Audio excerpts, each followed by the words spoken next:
Sanibona. Ninjani na phela? Umfowabo Mkhonzo nibingelelayo. Konakele umuntu ehlenyuka phansi phezulu. Iwaleni nalesikhathi asitholakala bafowethu. Kuyasetshenzwa kushubile. Ngamukela lonke ama-new subscribers to this channel ku YouTube nama-new followers ku TikTok. Thank you so much for being here. Please nongaka subscribe ngicela subscribe esikhulise le channel. Thank you so much. Ngimfishane kakhulu ngiyagijima. Ngizoncoma umsebenzi omuhle esiwubonile. UPresident Zuma evula imizi emibili lapha eKoruleni eGauteng. Lokho ke akusinto encane, into enkulu and sign yokuthi ubuyile umsholozi emandleni. Yiloko nje ngizokusho. Ubuyile umsholozi emandleni kwabamazi kahle ke bayamazi ukuthi ungumuntu ongadlali mangabe sekuziwa endabeni yenqalazizinda, endabeni yokwakhela abantu izindlu. Uyakuthanda kakhulu ukubona abantu behlala ezindlini ezihloniphekile njengoba simbonile nje namhlanje evula imizi emibili lapha eGauteng.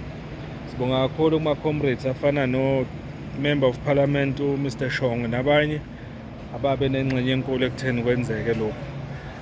Siyakubonga kakhulu. MK ifikile igwaza mawala. Kuningi okusazokwenziwa bafethu. Ake sithi ukuxoxa ngale ndaba uke wayibona le ndaba yokuthi umsholozi uvule ethuwe imizi. Kutheni ukuphawula kwakhe? Ake sixoxe ngaloko mfoka Mkhonza. Asihlangane kuvideo elandelayo. Engakusho nje sengivalelisa. Umsholozi ubuyile emandleni. Sekuzoba right futhi kuphinde kube late. Yiloko nje bafethu. Ngiyabonga kakhulu, asihlangane kuvideo elandelayo. Thank you so much.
That's